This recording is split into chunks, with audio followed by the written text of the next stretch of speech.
Muy bien, muy buen día. Saludo con especial afecto y admiración a todas las personas que se encuentran en esta audiencia virtual convocada por la Escuela Judicial Electoral del Tribunal Electoral del Poder Judicial de la Federación. Y les doy la más cordial bienvenida a la sesión, tanto de esta mañana como la de mañana, próximo viernes. Y les explico por qué saludo a ustedes con especial afecto y admiración. Con afecto porque, aunque no tengo el gusto de conocerlos personalmente, simplemente ahorita los estoy viendo en forma virtual, pero yo parto de esta base. Todas las personas que tenemos el privilegio de integrar la población de este inmenso país, pues somos como una gran familia. Porque miren, independientemente de nuestras edades, profesiones, ideologías y circunstancias particulares, seguramente todos tenemos una meta común, todos compartimos un objetivo a lograr. Queremos fortalecer las instituciones democráticas de nuestro país. Queremos elevar los estándares de nivel de vida para toda la población sin ninguna limitación ni discriminación. Queremos, en fin, que nuestro país se engrandezca y se fortalezca. Yo creo que ese es un afán, una meta que tenemos todos, cada quien desde su perspectiva. Por eso somos como una enorme familia. Y entonces, cuando esto sucede, yo veo a ustedes con ese afecto como cuando regresas a tu terruño de origen después de haberte ausentado algún tiempo y te encuentras por ahí al antiguo condiscípulo, al primo, al pariente con el que viviste una serie de aventuras y de circunstancias anecdóticas y lo ves con ese afecto, con esa empatía, como si lo hubieras dejado de ver hace unos días. Entonces, por eso los saludo y las saludo a todos ustedes con especial afecto y con admiración, porque miren, ustedes todos, todas son profesionistas, son gente con una agenda muy comprometida. Muchos asuntos de índole laboral, familiar y personal requieren su atención incluso inmediata. Y aún teniendo así una agenda tan comprometida, se dan el tiempo para estudiar, como en este caso, un diplomado, en este caso de epistemología jurídica. Y eso se dice rápido, pero implica autodisciplina, uso racional del tiempo y de los recursos que tenemos a la mano, pero sobre todo una fuerza de voluntad férrea. Por eso, aunque no tengo el privilegio de conocerles personalmente, pues les manifiesto mi admiración. Yo espero que este diplomado pues sea para ustedes provechoso, les despierte muchas inquietudes, incluso muchas dudas que los inviten a seguir profundizando más allá de la temática que la Escuela Judicial Electoral ha preparado para el contenido del diplomado. Aprovecho también este magnífico foro para saludar con mucho respeto y gratitud a las señoras y señores magistrados que integran el Pleno de la Sala Superior del Tribunal Electoral del Poder Judicial de la Federación, así como a la doctora Gabriela Rubalcaba, directora de la Escuela Judicial Electoral, y su staff de colaboradores y colaboradores que todos ellos y todas ellas han generosamente dado su visto bueno, su apoyo, la confianza para que yo pueda impartir este tema con ustedes. Agradezco mucho esa confianza y ese compromiso para mí. Ahora bien, miren, este documento que están viendo que me va a servir de apoyo, esta presentación, podría incluso agrandarse, claro, para que ustedes la apreciaran con mayor facilidad. Pero luego tenemos la experiencia de que al accionarlo de esa manera, la transmisión se vuelve un poquito más pesada y con la posibilidad de interrupción. Entonces prefiero que no esté a plena pantalla la presentación para evitar, hasta donde humanamente es posible, un problema técnico. Pero no se preocupen, esta presentación es un material de ustedes. Se hizo pensando en ustedes. Y entonces, el día de mañana, cuando terminemos nuestra exposición, por medio de la intervención siempre amable de las autoridades de la Escuela Judicial Electoral, que siempre han sido muy solidarias y nos apoyan en todo, yo les voy a hacer llegar esta presentación a sus dispositivos.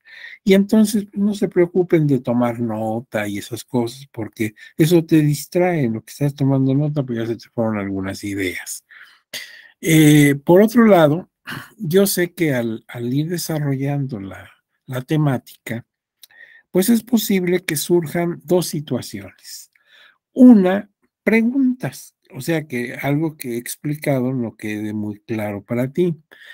O bien, pues no preguntas, pero tal vez algún comentario, porque todos ustedes pues tienen nivel profesional, tienen lecturas y tienen muchos conocimientos.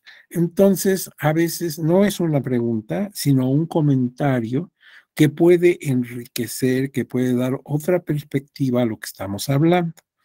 En ese caso, basta que acciones tu micrófono e interrumpas. No es una falta de respeto, no es una falta de cortesía, sino que es pues, una manera de ver que tú quieres hablar. Porque, pues, de inmediato, una vez que yo me cerciore de que estás interrumpiendo, te concedo la palabra y escuchamos ya sea tu pregunta o tu comentario para actuar en consecuencia. Esto independientemente de que un poquito antes de que termine la sesión, pues demos el paso a lo clásico, a la sesión de preguntas y respuestas. Entonces lo puedes hacer en dos momentos, al momento que va pasando la explicación o si gustas hacerlo al terminar, también se vale, por decirlo de una manera. Hechas esas aclaraciones y pues alerta, vamos a ver qué tema es el que tenemos dentro del diplomado asignado por la Escuela Judicial Electoral. Estamos en la parte de la epistemología aplicada. O sea, ya se ha visto mucho sobre la parte teórica. La epistemología es una disciplina que ofrece muchísimos ángulos para la reflexión, muchísimos. Y seguramente has tenido ya mucha intervención en esto y con profesores y profesoras especializadas en el tema. Pero ahora viene el momento de ver cómo se aplica ya en la vía de hechos los conocimientos de epistemología, por eso dice epistemología aplicada. ¿Y aplicada aquí? Pues al caso de las pruebas en la justicia electoral, en este caso mexicana. Todos sabemos, y en este auditorio seguramente hay muchos abogados y abogadas, sabemos como especialistas en el derecho que en materia judicial, en materia de justicia, la prueba es un elemento esencial en cualquier tipo de proceso. Las pruebas son las que van a dar la razón a una de las partes. Y entonces es muy importante que el demandante o el demandado, independientemente de cómo se denominen en cada proceso, eh, pues tenga la posibilidad de ofrecer y entregar pruebas que jurídicamente sean válidas, pero que sobre todo causen convicción en el órgano de justicia, ya sea un juez de un rango elemental o ya sea un máximo tribunal como la Suprema Corte de Justicia de la Nación o los tribunales superiores de justicia de las entidades federativas o claro, el Tribunal Electoral del Poder Judicial de la Federación. Entonces hay que tener pruebas y esas pruebas, primero, pues deben ser admitidas en el sistema jurídico y otra, que sean pruebas pues muy bien integradas que causen convicción.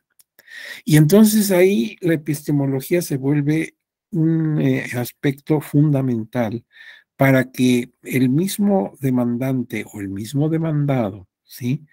En el caso de la justicia electoral, por ejemplo, el promovente y la autoridad responsable, pues puedan, como partes que son de un proceso, incluso hay terceros interesados, pues puedan presentar sus pruebas en tal forma y con tal contenido y fortaleza que les dé la razón. Por eso este tema sí es muy importante dentro de la temática que la Escuela Judicial Electoral preparó en el diploma. Entonces, pues vamos a desahogar ese tema y yo lo primero que como profesor y con la pedagogía elemental que tenemos los profesores, o sea, lo primero que se nos ocurre, pues es fijarnos un objetivo. ¿Qué es lo que queremos lograr con estas dos sesiones? Porque el que no sabe a dónde va, pues no sabe si ya llegó. Entonces, primero, bueno, ¿qué queremos hacer o lograr cuando ya hubiéramos estudiado toda la temática? Pues dice aquí que al concluir la exposición de estas dos sesiones programadas por el tribunal para desarrollar la temática, las personas cursantes, y esas personas cursantes son ustedes, tendrán la información necesaria para dos situaciones, para dos aspectos.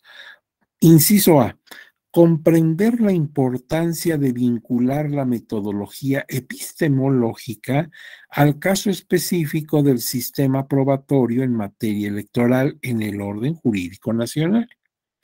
Esto ya lo estaba yo diciendo hace unos momentos antes que entráramos a esta lámina. Es decir, ya tienen ustedes la parte teórica, saben muchísimo ya sobre epistemología y han tenido la oportunidad de escuchar a personas muy calificadas y con mucha experiencia en la materia, pero lo han visto desde el punto de vista teórico. Ahora lo vamos a ver ya ese conocimiento, esa metodología epistemológica, la vamos a aplicar a un caso concreto, la prueba en materia electoral. Y claro, en nuestro sistema jurídico nacional, no es un estudio de derecho comparado. Entonces estamos hablando, nos estamos circunscribiendo al sistema electoral, procesal electoral mexicano. Ese es un aspecto. Pero hay otro objetivo, analizar la función de cada tipo de prueba para generar la convicción del operador de la justicia respecto de los hechos ocurridos y de esta manera motivar lógicamente la resolución correspondiente. Miren, este no es un diplomado donde se estudian los medios de prueba en materia electoral. Para eso, la misma Escuela Judicial Electoral oferta otros diplomados. Por ejemplo, el de Derecho Procesal Electoral. Ahí sí, entre la temática de ese diplomado, se estudia ya con especificidad cada tipo de prueba que es admisible en el derecho procesal electoral, porque no todo tipo de pruebas se pueden manejar en materia procesal electoral, sino que la Ley General del Sistema de Medios de Impugnación en materia electoral establece cuáles son los tipos de prueba que se pueden ofrecer y entregar y admitir por parte del órgano de justicia.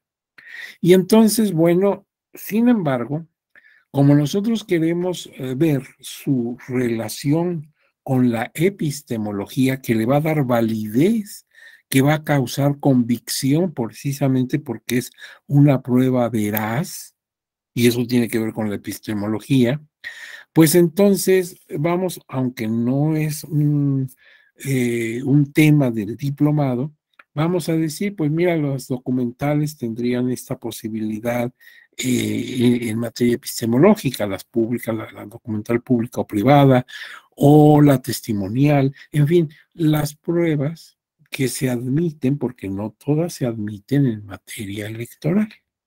Entonces, eso es lo que queremos, darte toda la información sobre estos dos puntos. Queremos darte toda la información posible para que tengas pues una panorámica realmente pues muy buena, ¿verdad? Que te permita entender sobre todo el trabajo de los órganos de justicia, por ejemplo, del tribunal a través de sus distintas salas. Para magistrados, magistradas del tribunal, pues resulta de primera importancia que sus resoluciones vayan, como dice nuestra Constitución, como lo mandata, vayan motivadas y fundadas debidamente. Bueno, esos son los objetivos. Y coherente con esos objetivos, este es el índice temático que vamos a desarrollar en estas dos sesiones. Primero, una introducción para que empecemos a tener un lenguaje común, para que nos empecemos a ambientar, nos ubiquemos en dónde estamos y qué queremos. Luego, ya pasada esa introducción, pues vamos a hacer algo que desde ahorita tú lo puedes apreciar. Vamos a recordar, porque esto ya tú lo manejas, un concepto de epistemología. O sea, si esta fuera la primera vez que alguien se tropieza con esta temática, que no es el caso, bueno, ¿qué es la epistemología? Y ya una vez que tenga idea de lo que es la epistemología, me voy a referir a la epistemología jurídica, o sea, a la epistemología aplicada al campo del derecho como ciencia. Podría ser también aplicado a otro tipo de conocimientos, pero lo vamos a enfocar entonces a nuestro interés, la epistemología en el derecho, la epistemología jurídica. Una vez que ya tenga idea de eso, me voy a ir a ver qué es la epistemología judicial, que no es lo mismo, porque el juicio, si el mundo de los tribunales, es una parte del mundo jurídico. El mundo jurídico comprende muchas cosas. Bueno, pues entonces vamos a enfocarlo en lo jurídico a lo judicial.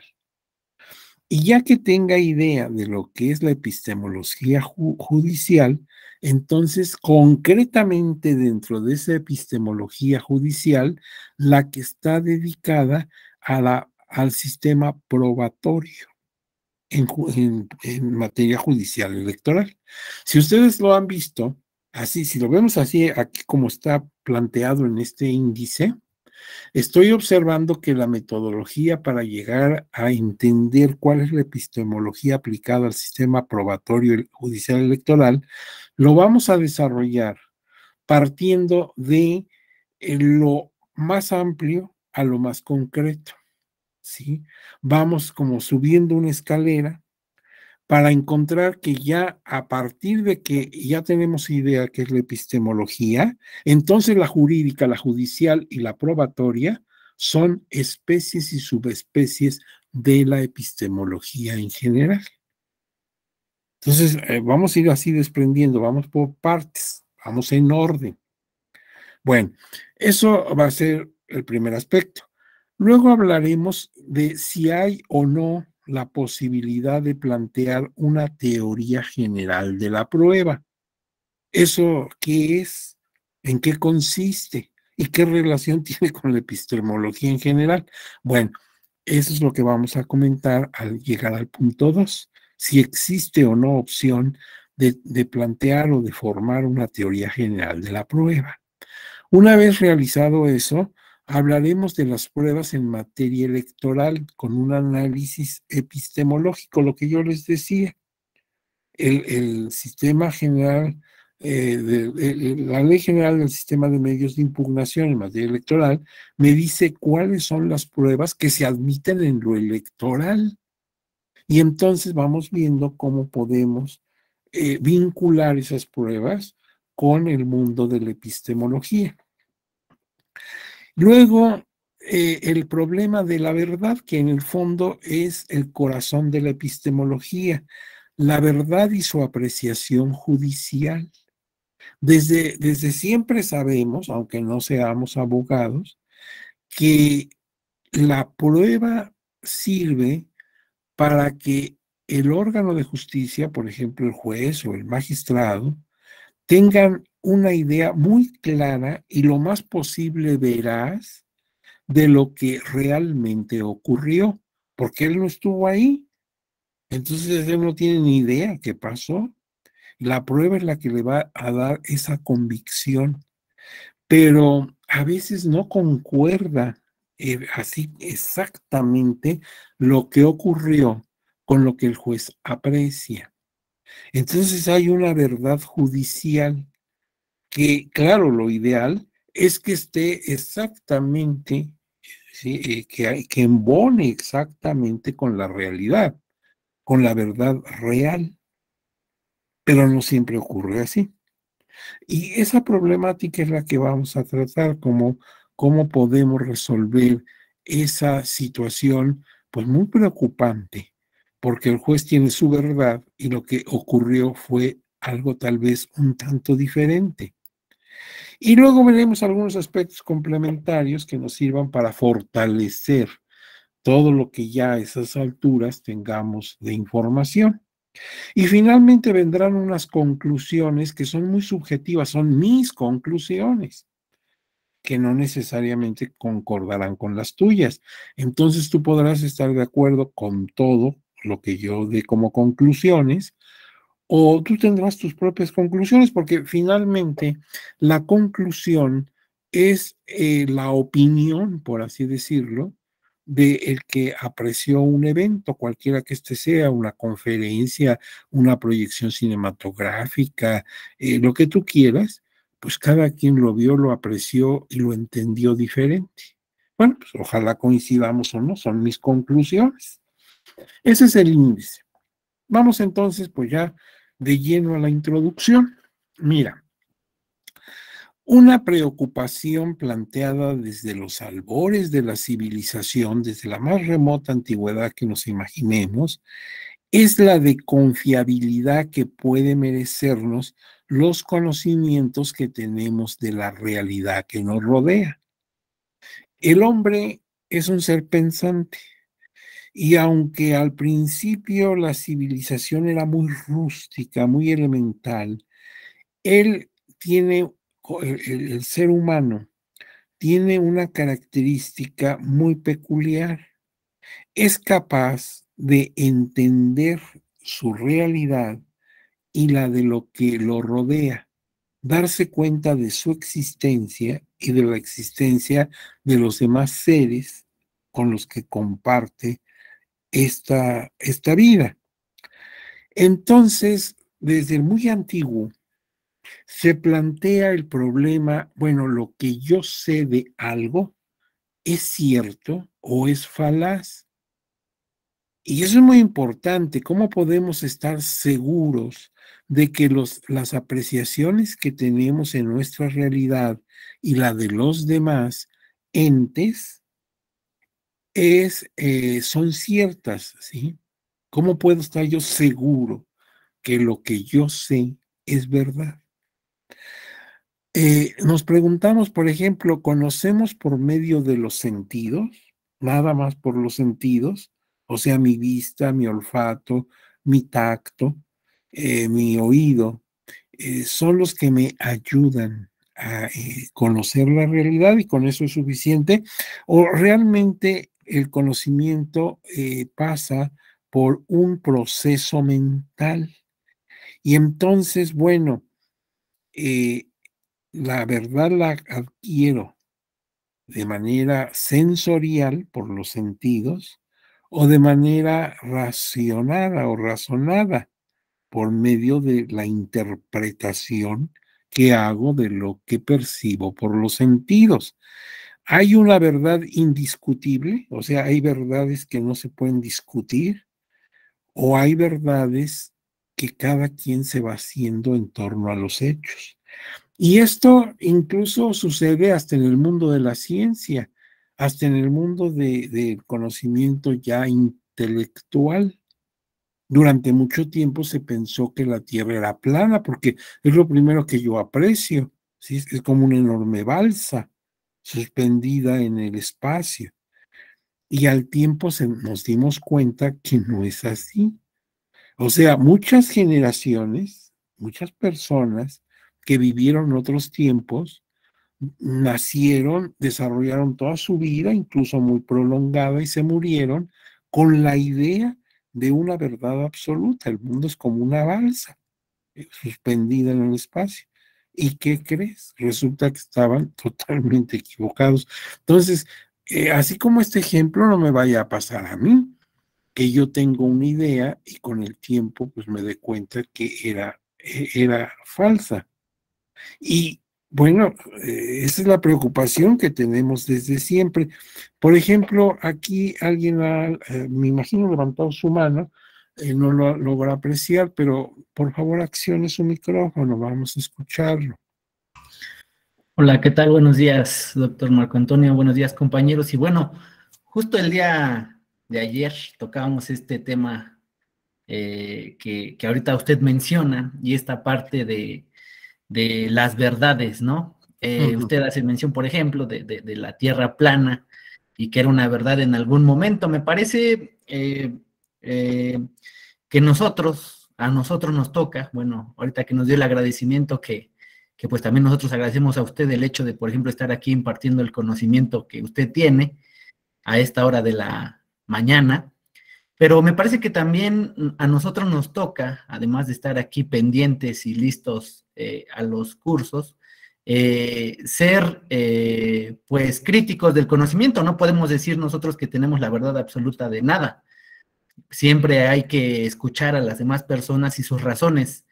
Y más en el estudio, porque siempre va a haber alguien que se adentre más en algún tema que nosotros y poder escucharlo nos va a enriquecer en lugar de tener esa costumbre, me parece que ya antaña, de cerrarse a los comentarios de las personas y no escucharlos. Entonces, va de la mano con esto, doctor, me parece que tenemos que tener la humildad de escuchar a las demás personas para poder aprender más de lo que queremos saber. Es cuanto. Muy bien, pues muy oportuno su comentario y lo suscribo en todas sus partes, no le cambiaría ni una coma. Le agradezco mucho su intervención, pero entonces, pues tenemos esa duda, ¿verdad? ¿Debemos confiar en lo que percibimos sensorialmente, que es percepción, o lo que establecemos a partir de esas sensaciones, que es la racionalidad? ¿Se acuerdan ustedes seguramente de la idea de Platón con su cueva, ¿verdad? ¿Cómo veo yo las cosas dentro de la cueva y cómo están afuera? Yo en realidad veo sombras o situaciones muy difusas. Bueno, pues si tenemos esas preguntas desde el origen de la humanidad y nos las seguimos haciendo, pues en materia procesal es más angustioso porque hay la inquietud de que, pues si la verdad que tiene en sus manos el juzgador se empata con la realidad real, valga el pleonasmo. Es decir, dice aquí, estas preguntas en términos similares se han venido respondiendo de diferentes formas a lo largo de la evolución humana, pero en el campo del derecho procesal, la inquietud se vuelve de lo más urgente definición, dado que en las manos del juzgador se encuentra el destino personal, patrimonial y el prestigio de la persona sujeta a un procedimiento legal. Es decir, la idea de que si la Tierra es plana o no lo es, pues es una inquietud que yo tengo en lo personal, pero no afecta a la Tierra. La Tierra es como es, aunque yo la conciba de otra manera. Pero si yo soy el juzgador y te estoy juzgando a ti, pues voy a afectar tu vida y tal vez de manera muy significativa.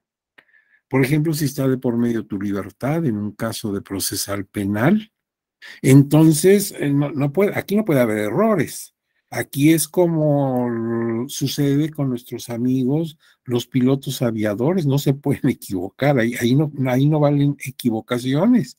El vuelo tiene que llegar a su destino en una forma eficaz. O sea, no cabe decir, pues me equivoqué la próxima, no hay próxima vez. Entonces, es tu vida, yo no la puedo afectar. Después te podré sacar de la cárcel si me di cuenta que estábamos equivocados, te podré ofrecer una disculpa, darte una indemnización, pero ya te perjudiqué de muchas maneras, ya impacté tu vida, entonces ahí no cabe volver a hacerlo o una segunda oportunidad. Entonces es un compromiso muy grande, incluso en materia electoral. Si tú has sido electo para ocupar un cargo público, por ejemplo, una diputación, pues no cabe que yo anule tu elección y después me dé cuenta que me equivoqué, pues sí, pero no es lo mismo ser diputado que casi haberlo sido. O sea, ya te perjudiqué y gravemente. Entonces, la responsabilidad que tiene un juzgador es de un tamaño colosal. Bueno, entonces, en este diplomado se han estudiado en sesiones anteriores, como decíamos, diferentes temas referentes a la epistemología y a los problemas que tiene esta epistemología actualmente o confronta como una especialidad jurídica para apoyar la tarea cotidiana de los operadores de la justicia. Dentro del campo de la epistemología jurídica y de esta en su ámbito de aplicación, destaca el tratamiento de la prueba como elemento esencial del proceso electoral, que era lo que decíamos en la introducción. Todos sabemos que la prueba es el elemento fundamental del proceso. Sí, cuando realizamos la tarea de juzgadores, hay que hacer muchas cosas. Algunas son meramente burocráticas. Por ejemplo, notificar a la contraparte. Por ejemplo, hacer el trámite de enviar el expediente a la autoridad correspondiente, a la autoridad competente. Eso es trámite, eso es de oficina. No es que sea una tarea de menor importancia, solamente que ahí no hay criterio jurídico, simplemente hay una actividad responsable y normada en la ley. Y luego, pues tenemos que darnos ya la tarea de revisar y ver si cumplen los requisitos, los documentos cumplen los requisitos legales. Eso es la sustanciación, ver si tiene sustancia el documento. Y luego viene el elemento pues más pesado, donde sí hay un criterio judicial, que es la resolución.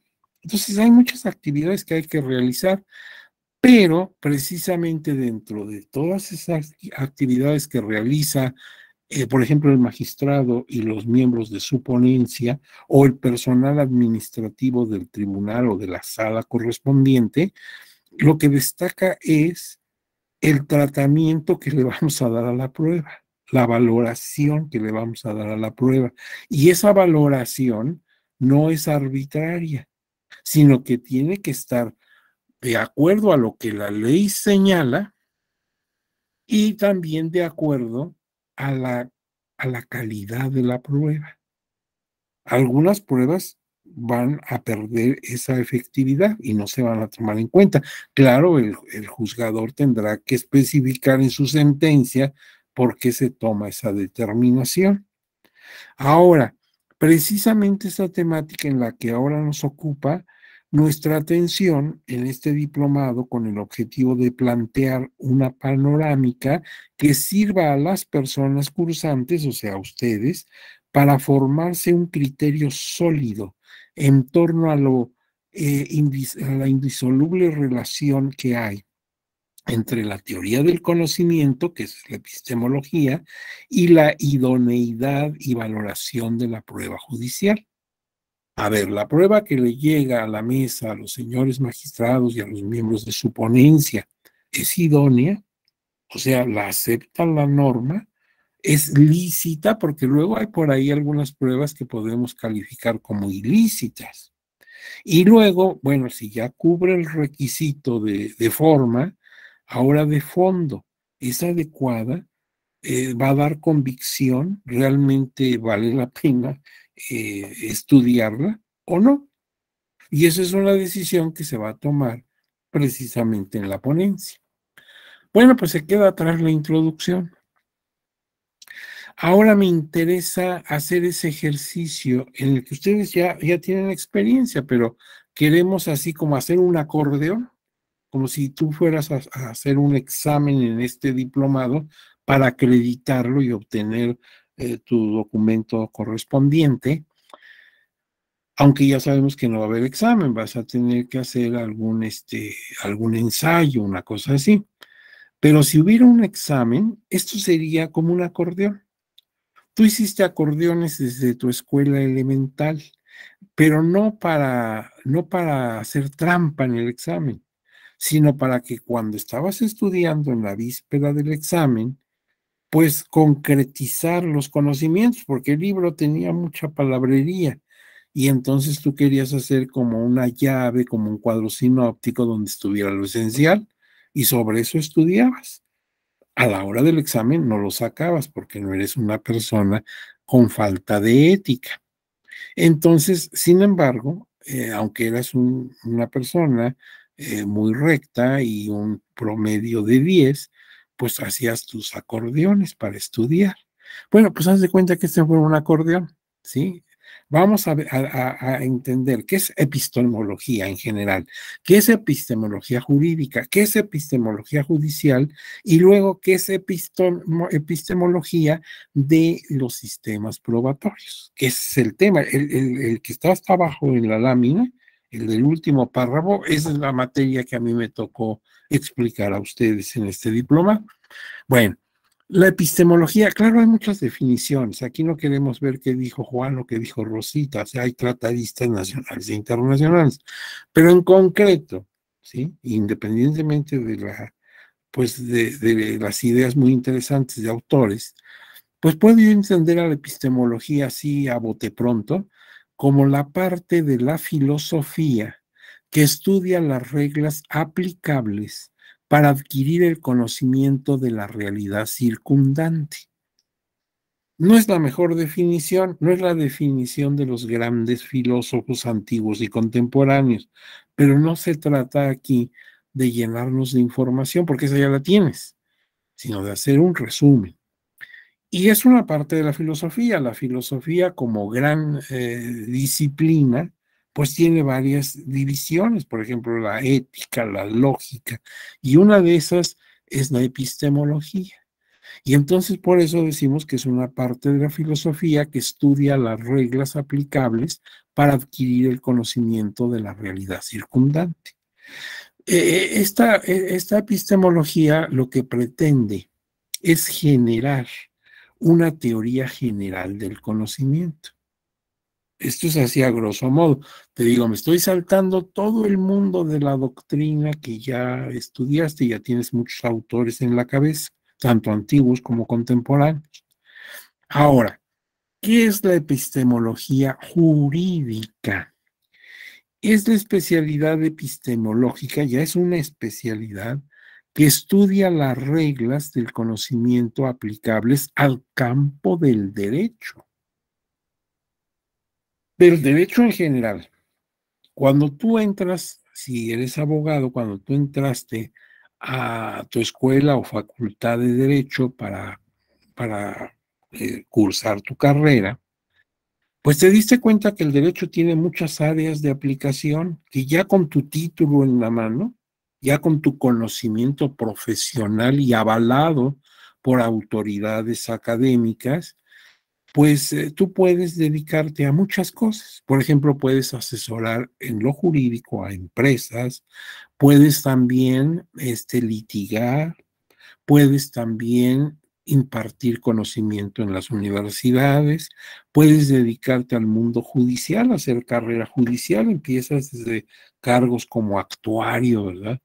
y un día llegarás a magistrado y por qué no a ministro. O sea, hay muchos caminos que puede el abogado entender. Pero entonces por eso hablamos de la epistemología jurídica, la epistemología que se aplica a cualquier campo, pero del derecho. Y así habría pues epistemología de la medicina y de otras disciplinas.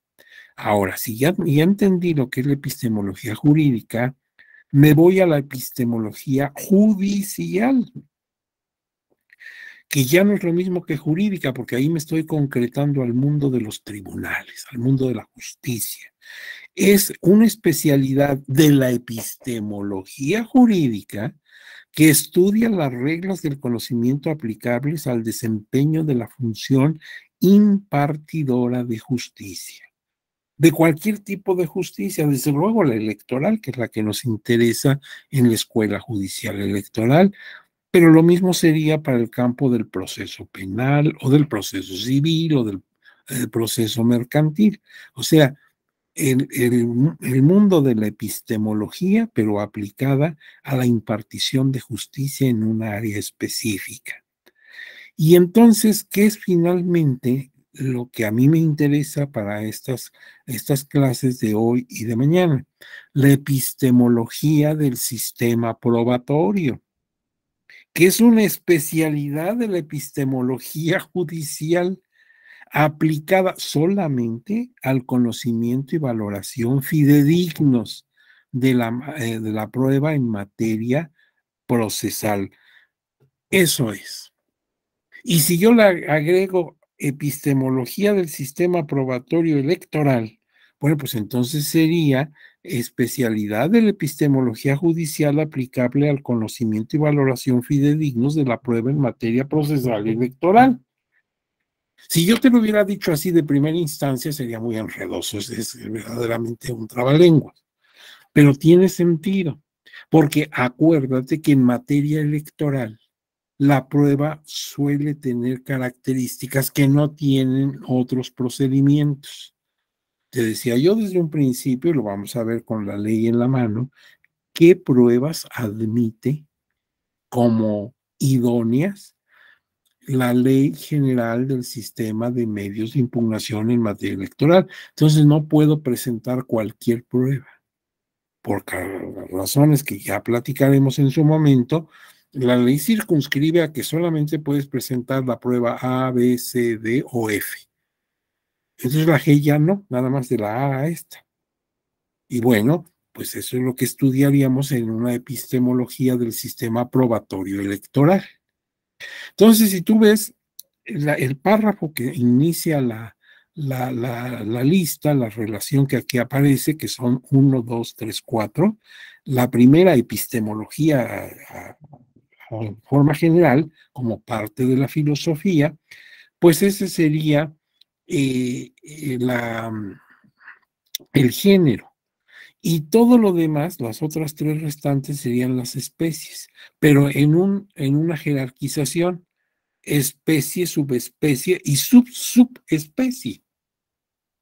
O sea, una se desprende del otro, están vinculados, haz de cuenta que estuvieran unidas con una grapa.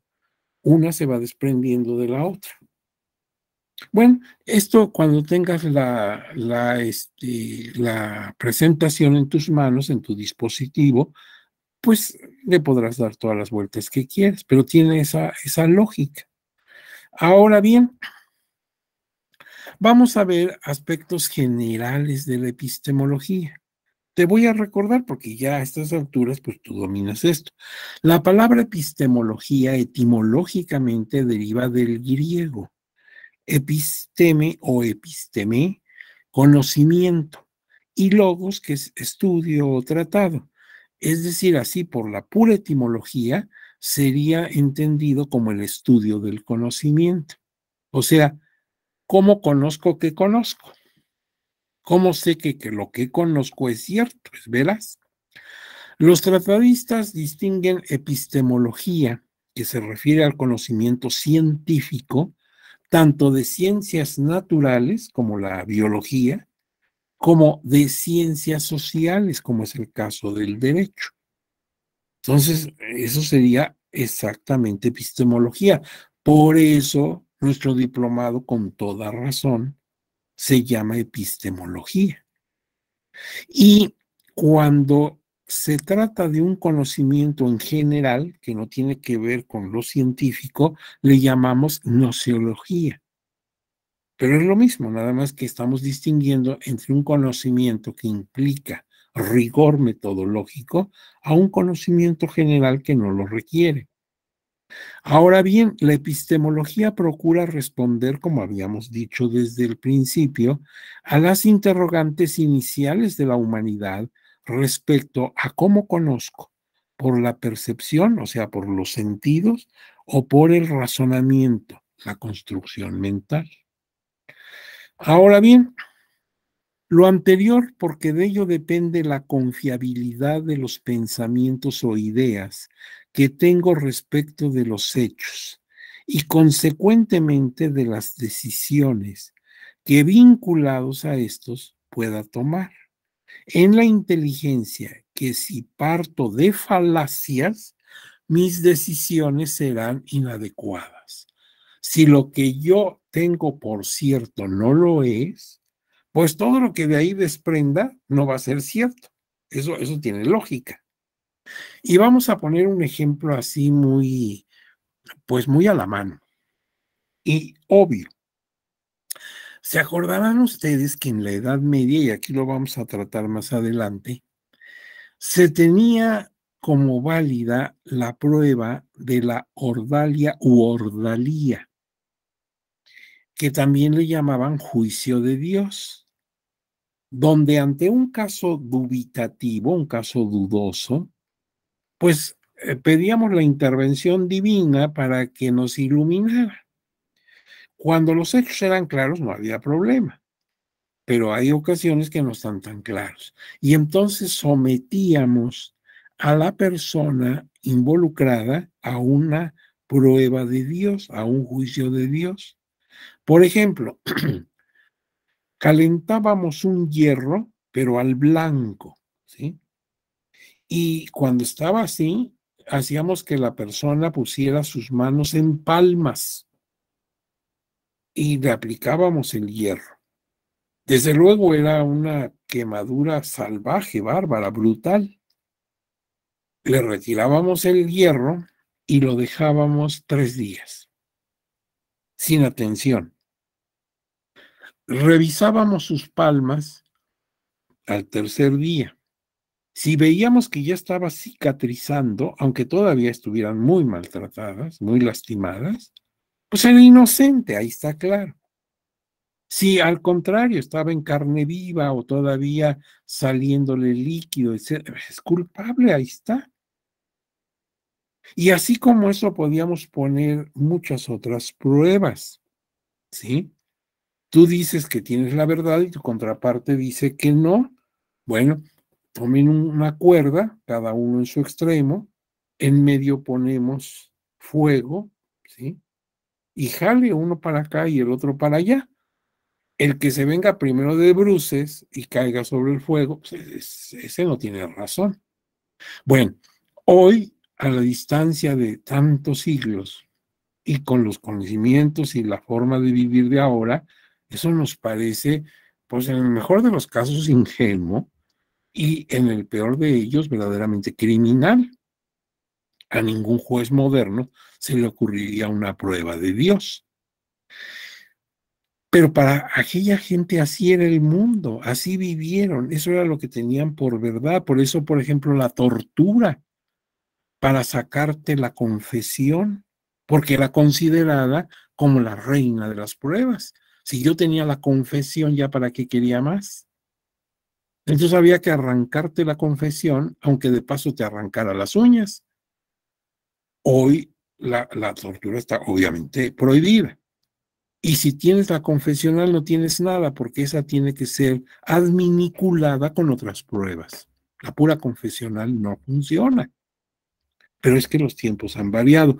Entonces, por eso, en este caso, depende la confiabilidad de los pensamientos o ideas que tengo respecto de los hechos y consecuentemente de las decisiones vinculadas a estos en la inteligencia de que si parto de falacias, de falsedades, pues ya todo se va a hacer falso. Es igual que en la aritmética. Si me equivoco en la primera operación, pues ya todo lo demás, aunque vaya siguiendo todo el procedimiento que me dijeron los maestros o el manual o el tutorial, pues ya me va a salir mal, obviamente, porque hay un error de entrada. En cuanto a la epistemología jurídica, analiza los diferentes modelos de conocimiento en materia de derecho que se han postulado a través de la historia o por diversos autores, de entre los que destacan el justnaturalismo y el justpositivismo, con bases metafísicas el primero y el segundo como un modelo empírico o físico. Y yo sé que los que son abogados en esta audiencia, abogados, abogadas, me lo entienden muy bien, porque cuando cursaron su carrera, se dieron cuenta que los mismos profesores que te impartían las distintas asignaturas, pues unos eran simpatizantes del justnaturalismo, del derecho natural. Hay un orden natural en el mundo, en el universo. El hombre como especie y todo lo relacionado con su producto, la civilización, están comprendidos dentro de ese orden. Y, por ejemplo, ese es en gran medida la base de los derechos humanos de nuestros días. Esa es una posición que entonces se va a ir por el campo de lo dogmático principalmente, y fue sostenida desde la antigüedad por grandes pensadores cristianos, por ejemplo, San Agustín, Santo Tomás de Aquino, por mencionar a los más connotados. Y en cambio tienes el positivismo de tiempos más acercados a nosotros, concretamente con Kelsen, fines del siglo XIX, principios del XX, en donde él tiene otro enfoque, ¿sí? Y de esa manera, pues nos habla de la teoría pura del derecho. Entonces son dos posiciones diferentes y en tu escuela te encontrabas profesores que eran naturalistas y otros que eran positivistas y siempre había enfrentamiento entre unos y otros. Bueno, esto tiene que ver también con la valoración y con conocimiento y valoración que hagamos de la prueba. El modelo del naturalismo presenta la posibilidad de un orden ideal, o sea, hay un orden ya establecido en el universo y además está predeterminado. En el modelo positivista resalta el estudio de la prueba en materia procesal como instrumento de conocimiento para generar la convicción del juzgador y establecer la motivación de sus sentencias, porque la Constitución obliga que todo acto de autoridad, y la resolución o sentencia es un acto de autoridad, en este caso judicial, debe estar motivada, o sea, desprenderse de los hechos que ocurrieron, y fundamentada, o sea, basada en ley, en jurisprudencia, en tratados internacionales, etcétera, según corresponda. Hay un autor, don Rodrigo Vargas Ávila, que basándose en Luigi Ferrajoli, uno de los grandes teóricos de nuestros tiempos, señala que se debe plantear una nueva teoría general de la prueba judicial. O sea, ya había una teoría general de la prueba, pero Ferrajoli y Rodrigo Vargas Ávila está con él, o considera que lo que dice Ferrajoli tiene razón. Se debe plantear una nueva teoría general de la prueba judicial bajo enfoques epistemológicos que destaquen el papel de la prueba y su tratamiento en el proceso judicial. Ojo, a estas alturas de lo que llevo platicado con ustedes, no hemos hablado de la teoría general de la prueba. Lo estoy dando así a priorísticamente. Llegará, como tú ya sabes, porque viste el índice, el momento de explicar eso qué es. Pero bueno, se está planteando ya desde este momento la posibilidad de, digamos, volver a integrar una teoría contemporánea de la prueba. Ahora bien, justificación de la idea de vincular la técnica procesal con otras disciplinas filosóficas. Porque ya vimos que la epistemología es una parte, una división de la filosofía, pero hay otras disciplinas filosóficas.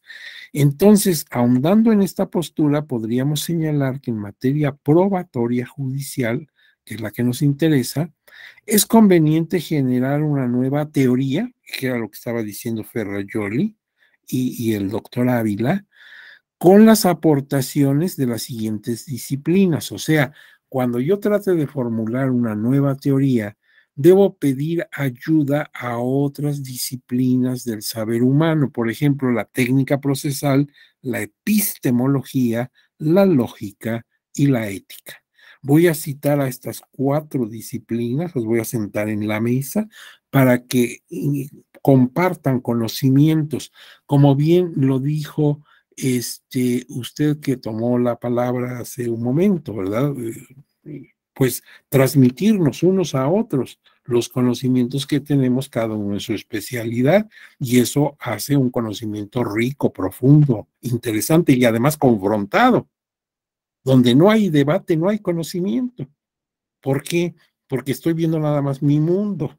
O sea, me encerré en mi cuarto, me encerré en mi cueva con Platón. Ahora bien, veamos estas 4 disciplinas en que me pueden ayudar.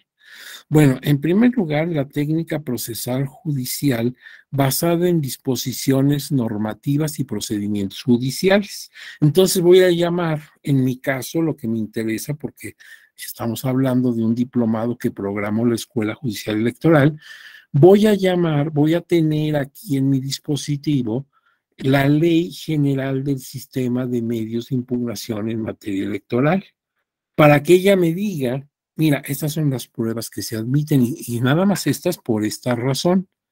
Entonces no tiene caso que te metas a estudiar otras pruebas que aquí no las vamos a aceptar. Entonces, ¿para qué me meto en problemones? Entonces, primero, ahí está la técnica procesal. Y esa misma ley me dice qué valor le debo dar a cada prueba. No, no es a lo que yo diga, sino el valor que le da a cada prueba. Y cómo la voy a admitir y cuándo y en qué momento se puede ofrecer, etcétera. Todo eso me lo dice la ley. Y la ley tiene la técnica procesal judicial. Ahora, ¿qué me dice la epistemología como parte de la filosofía? Pues aportar reglas para lograr el conocimiento de la verdad de la prueba. Entonces, pues obviamente tengo que poner ahí a la epistemología, a ver qué dice doña epistemología. Y luego también a la lógica, que es otra parte de la filosofía, para establecer relaciones coherentes entre prueba, verdad y argumento. La lógica me dice, mira, hay reglas para el pensamiento coherente. Por ejemplo, los silogismos, ¿sí? El principio de no contradicción. Es decir, tú no puedes tener una prueba y admitirla y valorarla y frente a una prueba que es contrario a lo que tú dices, o sea, tu argumento se destrozaría él mismo.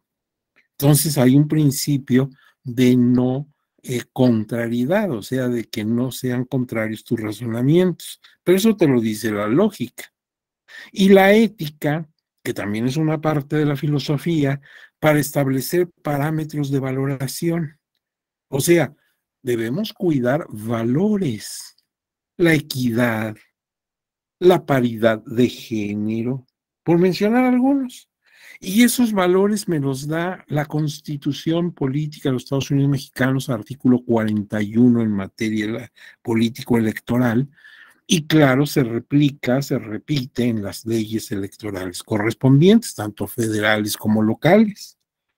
Entonces yo puedo hacer muchas cosas con mi teoría general de la prueba, pero lo que no puedo hacer a un lado, esos valores, porque están marcados en la Constitución, son de imperativo procedimiento. Yo no puedo olvidarme de que hay equidad de género y que la Constitución lo insiste, lo insiste, lo insiste. Entonces tengo que tener ese valor como prioritario. Me dice equidad en la contienda electoral. O sea, piso parejo que decimos en términos vulgares. Bueno, no se me olvide eso. Objetividad. Y en fin, me da una serie de valores que debo primero saber en qué consisten y luego ser muy cuidadoso de que no se me vayan a olvidar, porque después mi teoría puede estar muy bonita, muy bien estructurada, impecable, pero ¿qué crees? Se me olvidaron los valores. Entonces, por eso tengo que sentar a las 4 disciplinas en la misma mesa y que dialoguen entre ellas y me vayan dando la posibilidad de crear toda una teoría de la prueba, una nueva teoría de la prueba, como nos sugiere Ferrajoli. Ahora bien, desde la Grecia clásica se observó la inquietud respecto de la prueba en materia procesal. Su captación, o sea, es la fuente, su presentación ante el órgano de justicia cuando la prueba se vuelve medio y su confiabilidad, que es la valoración. Yo sí analizo la historia de cómo era la justicia o impartición de justicia en otras culturas de la antigüedad. Me voy con mis orígenes, Grecia. Nosotros somos griegos, nuestra cultura jurídica viene de Grecia y de Roma. Entonces los griegos ya se encargaron en su mundo tan inicial, se encargaron de estudiar todas estas cosas. Y entonces voy a ver que ya se preocupaban por estos temas. ¿Cómo voy a obtener la prueba? ¿De dónde va? ¿En dónde estará la prueba? Para irla a recoger y traerla al tribunal. Entonces a eso le llamo fuente, las fuentes de la prueba. Así como de la fuente sale el agua, brota el agua, pues así de aquí, de la fuente, está el conocimiento de lo que pasó. Pero ¿en dónde lo encuentro? Pues entonces tengo que ir al lugar de los hechos, por ejemplo, si se trata de un homicidio, pues no sé si tenga el arma que causó la muerte, los testigos que lo vieron, en fin, en algún lugar está la prueba, a veces son documentos, a veces son testimonios, a veces son objetos. Bueno, pues en este caso es la fuente. Pero cuando la fuente, por ejemplo, el documento, lo presento ante el órgano de justicia y éste lo admite, de ser fuente se vuelve medio. Es un medio de prueba. Y ya que está en sede jurisdiccional, cuando ya está en el escritorio del juzgador, entonces viene para él el trabajo responsabilísimo de valorar la prueba. ¿Qué peso le va a dar eso? No es lo mismo que se trate de un documento público expedido por autoridad en ejercicio de sus funciones, a que sea un documento que suscribió un particular. Los documentos públicos, como todos sabemos, hacen prueba plena, salvo que se demuestre que son apócrifos, que son falsos. Entonces estarías metido en un problemón. ¿Cómo entregaste un acta de nacimiento falsa? Dices que naciste en el estado de Hidalgo para ser candidato y resulta que no. Entonces ahí estaría ya metido en un problema porque ya olvídate de la prueba. Estás presentando un documento apócrifo. Eso es un delito. Entonces, si no es el caso, esa acta de nacimiento que te ubica como que naciste en Pachuca de Soto, la capital del estado de Hidalgo, en mi ejemplo, hace prueba plena. En cambio, los documentos que expiden los particulares, tú, yo o ella, tiene un valor mínimo. O sea, solamente hace prueba cuando se adminicula, cuando se compara con otras pruebas. Entonces, esa valoración la tiene que hacer el órgano de justicia y es de gran responsabilidad tomar la decisión. Ahora bien, en principio, desde la época de los griegos, se procuró eliminar prejuicios religiosos o verdades dogmáticas y en cambio privilegiar las reglas de la lógica como parte de la filosofía que estudia las reglas que estructuran el pensamiento coherente. Por ejemplo, la confrontación de silogismos deductivos o inductivos que darían origen a la correcta aplicación de la ley y la de la jurisprudencia, respectivamente. A ver, antes de ver la siguiente lámina, donde vamos a encontrar ahí una especie de rompecabezas. Yo te quiero hacer esta observación. Hay silogismos deductivos y otros que son inductivos. Entonces, los deductivos parten de una regla general para llegar a un caso concreto. Y eso es precisamente lo que hace el juzgador. El juzgador tiene la ley, por ejemplo, dice, se aplicará de tanto a más cuanto a quién. No dice a fulano de tal, porque la ley es abstracta, plantea una posibilidad, una situación hipotética. Entonces, se aplicará de tantos a más cuantos años de prisión y multa de tanto a más cuanto al qué. Y ahí nos describe el tipo, o sea, la conducta. Pero yo en el expediente no tengo al qué, sino tengo a fulano con apellidos, nombre y apellidos y hasta con alias, con seudónimo, ¿verdad? Tengo a Manotas. Entonces, ya no tengo al qué, sino tengo a Manotas, el criminal al que se le está imputando esto. Bueno, entonces, si tengo la ley, ya se comprobó la culpabilidad de Manotas, pues de la regla general lo aplico al caso particular de esta persona inculpada. En cambio, el otro método, el inductivo, va de lo particular a formar una regla general. Ahí, para nosotros los abogados, estamos hablando de la jurisprudencia. Por ejemplo, el Tribunal Electoral del Poder Judicial de la Federación interpreta y falla en un caso en un sentido. En un segundo caso, similar al anterior, hace lo mismo, falla de la misma manera, o sea, resuelve de la misma manera. Y en un tercer caso, vuelve a hacer lo mismo. Pues ya con 3 casos de precedente, forma jurisprudencia. Así se hará para todos los casos que vengan después. Ahí ha ido de que es un caso más otro caso más muchos casos, vamos a tener la regla general. Por eso los abogados pues hacemos siempre inducciones y deducciones, según de lo que estemos hablando. Entonces aquí está el galimatías. A ver, todas las literales, son ejemplos, todas las literales, o sea, A, B, C, D, etcétera, todas las literales son abstracciones de sonido, ¿sí? Son abstracciones de sonido. Luego, la literal no es la literal M, como podría ser la L o la F, la literal M es abstracción de un sonido. Eso nos dice la lógica. Si todas las literales son abstracciones de sonido, pues una, la que te guste, en este caso la M, pero podría ser la T, pues es una abstracción de sonido. Ahora, como yo te decía, dice, se aplica la pena de X, o sea, de 100 pesos, al que Y, o sea, al que cometa esta infracción. Luego, un individuo concreto, en mi ejemplo Manotas, realizó Y, o sea, la conducta que se está considerando ilícita. Entonces se le debe aplicar X, la ley, los 100 pesos que dice la ley. Ese es el método deductivo de lo general a lo particular. Y eso es lo que hace el señor juez o la señora magistrada al resolver.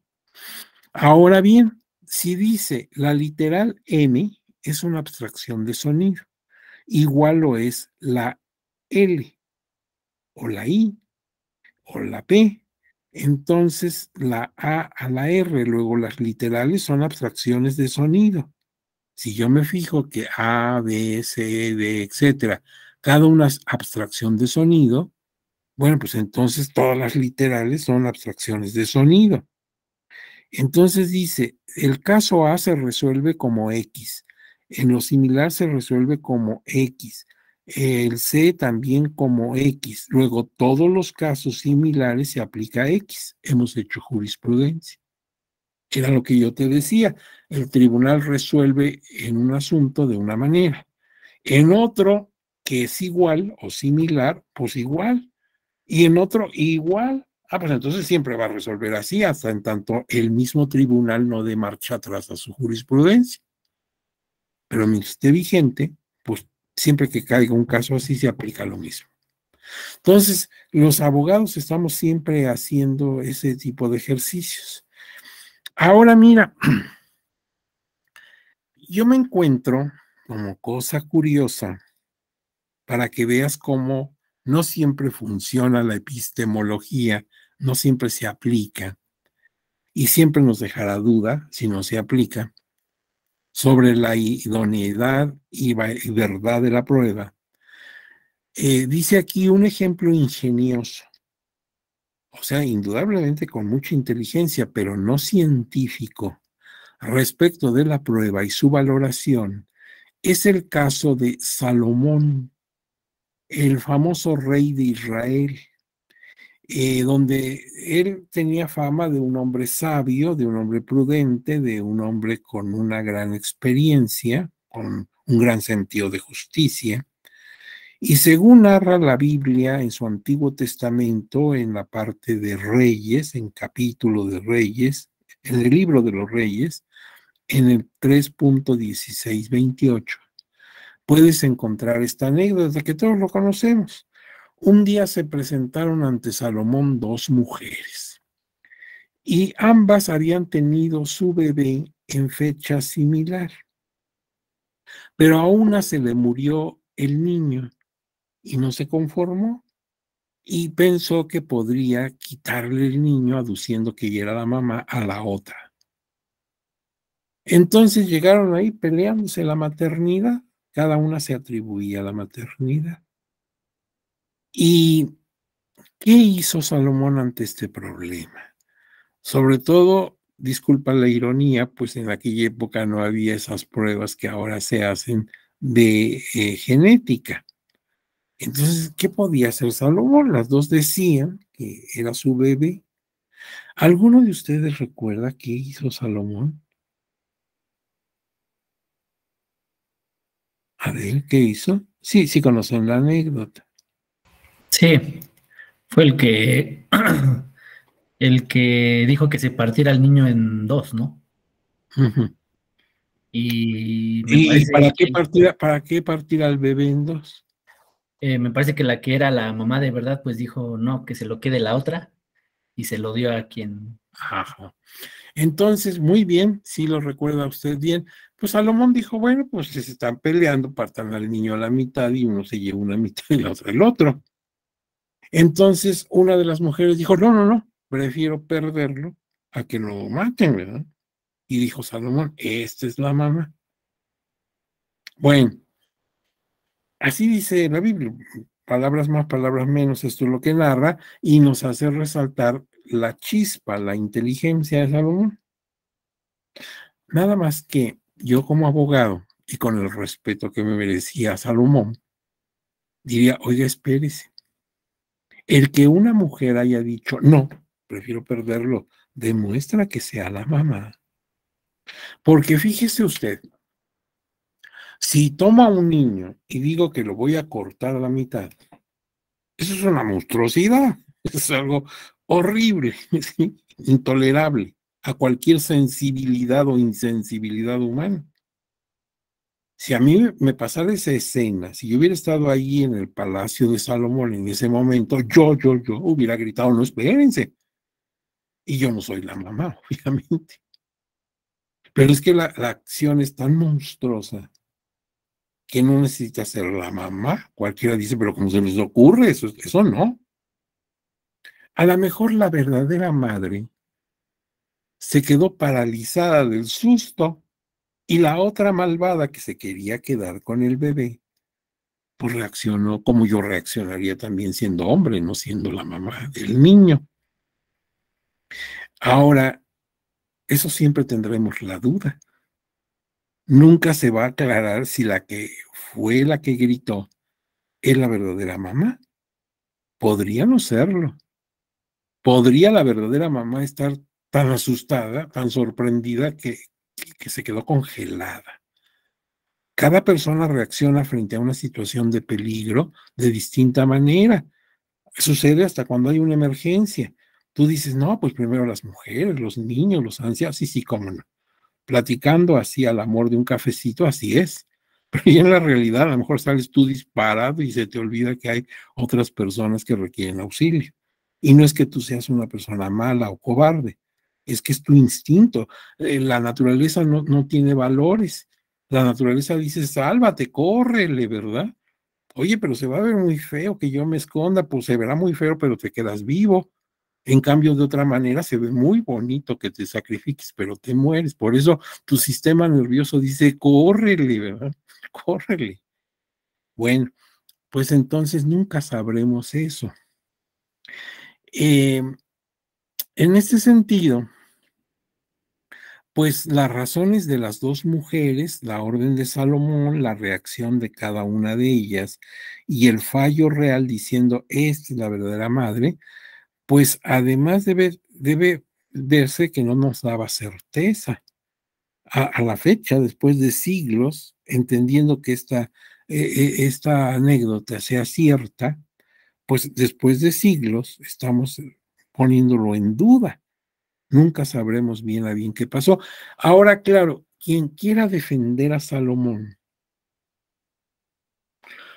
pues me diría, mira, a lo mejor no era la mamá biológica, pero fue la que le salvó la vida y merecía quedarse con la criatura.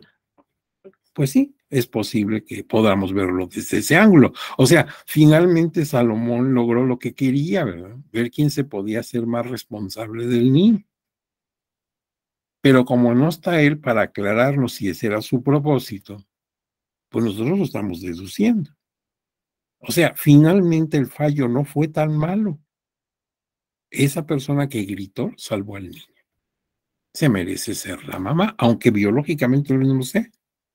Pero sí te das cuenta cómo al no aplicar epistemología, porque no la había, ¿cómo podía él comprobar? Pues si no había los adelantos de la ciencia médica de ahora, pues fue ingenioso. O sea, no le quitamos mérito a Salomón. Lo que estamos haciendo es una crítica de la veracidad de la prueba, entre comillas, que él tenía para decidir. Ahora bien, las pruebas que se consideraban en el derecho griego eran los juramentos, los testimonios, los documentos.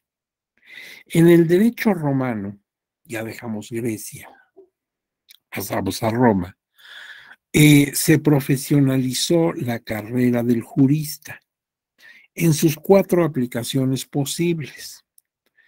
O sea, si algo tuvieron los romanos que aportaron a la humanidad, aparte de muchas cosas, su idioma, su ingeniería, su arquitectura y muchas cosas más, si nada más hubieran aportado el derecho romano, con eso sería suficiente para considerarles como una gran civilización.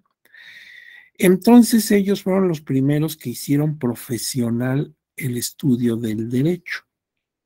Hicieron una carrera de derecho. Y lo hicieron en sus 4 aplicaciones posibles. Ellos lo decían en su latín con 4 verbos. Scribere, o sea, escribir. Es el mundo de la academia. Un abogado se puede dedicar a la enseñanza.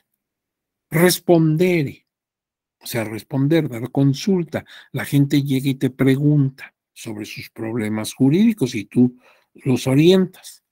Cabere, prevención, ¿sí? La precaución. O sea, si vamos a hacer un negocio, pues consultemos con un abogado para que no nos metamos en problemas. Eso es prevenir. Como yo cuando visito al médico ya como rutina cada año al oculista, por ejemplo, para que pues yo evite un problema de la vista, para que me espero a tener un problemón cuando él me puede advertir y tener esa precaución con mi salud. Pues así pasa con el abogado. Y ayere, que es la representación judicial del litigio, que él vaya y se convierta en mi advocatus, o sea, se convierte en mi boca para que él hable por mí, porque yo primero no conozco el derecho, estoy muy nervioso porque es un asunto que me incumbe, entonces tengo hasta pavor, ¿verdad? No me vayan a encarcelar o cosas así. El abogado, pues no es su asunto, aunque lo está litigando, y entonces tiene la frialdad y además los conocimientos para defenderme de la mejor manera. Entonces han pasado los siglos desde la época romana y un abogado se puede dedicar al escribere, al respondere, al cadere o al agere. Ahora bien, en materia de modelo procesal, los romanos fueron evolucionando porque su cultura, desde la romano a la romano-bizantina, los dos imperios, Oriente y Occidente, duró 22 siglos, 2206 años dura la cultura romano-bizantina. O sea, 2200 años, 22 siglos. Es obvio que evolucionaron. Y entonces, si tú estudiaste en tu tiempo derecho romano, verás que primero tuvieron un sistema de leyes acciones. Esto fue cuando tenían monarquía y parte de la república. En este caso, tú ibas ante la persona, ante el pretor, que era el juez, platicabas tu problema de viva voz y él veía si lo que tú aducías podía ser considerado procesal, podría ser elevado a su consideración, en cuyo caso te decía, presenta ahora esto por escrito para que se te desarrolle el proceso y se te dé la razón. O si no, ahí mismo te desanimaba, te decía, mira, esto es muy lamentable, pero esto no es jurídico, ¿sí? Te voy a poner un caso extremo. Oye, es que ya no me quiere mi novia. Bueno, pues qué lamentable, pero eso no es jurídico, o sea, no la puedes demandar.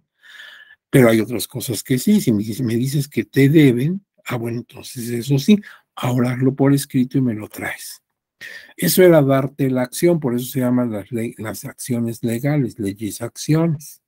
Ahora bien, no te estaba dando la razón, solamente te estaba diciendo que si lo que dices es cierto, mételo a un proceso y ahí se verá si tienes razón. Ahora bien, la segunda forma de proceso que ellos crearon fue el formulario. O sea, mediante una fórmula, un formato, que ya nada más había que llenar en los espacios, podías presentar tu demanda.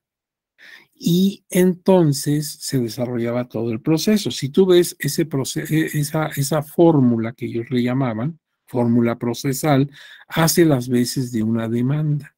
Y entonces nada más te dejaban los espacios para que tú pusieras en ellos ya tus datos personales, la fecha, tu nombre, el nombre de tu contraparte, etcétera, el formato. Y finalmente vino el proceso extraordinario cuando el proceso se hizo ya más efectivo, más rápido, ya sin tantos pues peros y burocracia, y es del que deriva nuestro sistema procesal contemporáneo en los países que estamos dentro de el grupo de derechos que derivan de los romanos, como es el caso de México. En un principio se distinguió entre magistrado o juez, o sea, funcionario electo y con potestad allá los jueces se elegían, y el árbitro o iudes, que era un particular que conocía el caso y lo resolvía por designación expresa, que luego remitía al pretor o juez para que interviniera en la ejecución de una sentencia. En aquella época era muy curioso. Tú ibas con el pretor, que era el funcionario, el juez. Él te decía, te escuchaba y te decía, te voy a dar una acción, vente con ella ya por escrito, pero una vez que tú presentabas tu escrito, te mandaba con un particular, con un ciudadano común y corriente, para que él conociera el caso, para que fueras juzgado por tus iguales. Y si ese particular determinaba que tú ganabas o perdías, ahora había que remitir el resultado para que el pretor con su autoridad sentenciara. Entonces era muy complejo, tenías que ir de uno a otro. Imagínate que hoy pasara eso, que te dijeran, mire, pues su caso está muy bien, ahora se va a ir usted con la licenciada fulana, que es una persona particular, pero que conoce el derecho y que conozca el caso. Y ya cuando ella decida, me traen aquí de nuevo la decisión para que yo dictamine lo que corresponda. Ahora bien, Esto pues era para que fueras juzgado por tus iguales. Este principio todavía se postula en la Carta Magna de Inglaterra en 2015, y esto hace que en el sistema anglosajón haya señores del jurado. ¿Si se acuerdan? ¿Quiénes son los señores del jurado? Pues son personas como yo. La señora es una ama de casa, la otra señora es enfermera, el señor es un mecánico, el otro señor es un médico. Eh, Son distintas personas, pero todos son ciudadanos igual que yo. Y ellos son los que finalmente dicen si soy responsable o no, porque les preguntan su veredicto y ellos dicen culpable o inocente. Y una vez que ya lo dicen, el juez ya determina o la libertad del sujeto porque no lo encontraron culpable, o la sentencia a tanto más cuanto porque lo encontraron. Ahora, las pruebas admitidas en aquella época eran la documental pública, la privada, documental privada, la confesional, la testimonial, la pericial y el juramento. Ellos juraban por sus dioses. Y la documental pública hacía prueba plena, la confesional requería mínimo 2 testigos, ahí está la lógica, 2 testigos, porque así podemos, pues, que depongan su testimonio uno y luego el otro, sin que se escuchen uno al otro, y si concuerdan en lo esencial, pues hacen prueba plena, aunque en los detalles ya mínimos no concuerden, si estos no tienen trascendencia. Un solo testigo no se puede admitir porque sería entonces dogmático, lo que diga él es cierto. No, tiene que haber mínimo 2. Si tienes 15, qué bueno, pero con 2 que tengas. Ahora bien, la confesional requería entonces mínimo 2 testigos para que depusieran por separado y se viera la coincidencia en su testimonio en lo esencial. El peritaje podía ser, por ejemplo, el de los médicos, dictaminando de acuerdo a sus conocimientos en materia de lesiones o en casos de homicidio, cuál fue la causa del homicidio. En cuanto al juramento, si se hacía con falsedad, si tú jurabas en nombre de Júpiter y lo que decías no era cierto, caías en un delito que se llama perjurio y era castigado. El testimonio solamente se aceptaba de hombres. Mujeres no podían dar testimonio, ni tampoco niños. Entonces tenían que ser hombres porque eran los que eran posible entenderlos como calidad de sui juris, de dueños de su propio derecho. Es decir, que no estuvieran bajo la patria potestad o la manus de otra persona. Para los romanos, la testimonial y la confesional eran las pruebas a las que daban mayor certeza al juez. O sea, si había testigos y también si había confesión de la parte, pues ya para qué indagar más si él solito está confesando. La valoración de la prueba en principio era completamente libre, esto es a criterio del juzgador, pero con el tiempo se aplicaron principios lógicos para la valoración de la prueba, como el de no contradicción y los silogismos que ya vimos, inductivo y deductivo en general.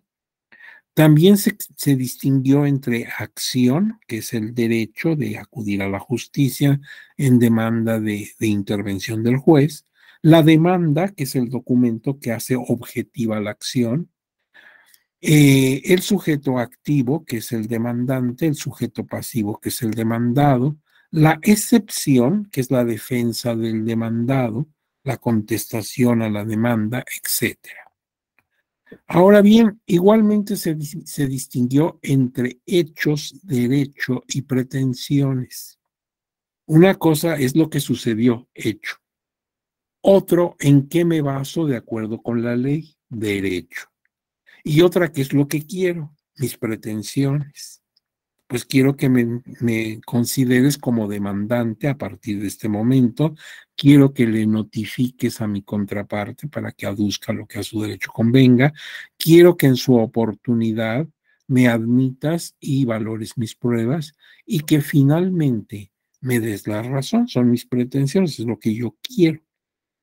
Se intentó generar una teoría general de la prueba con principios tales como la carga de la prueba, o sea, quién tiene que probar.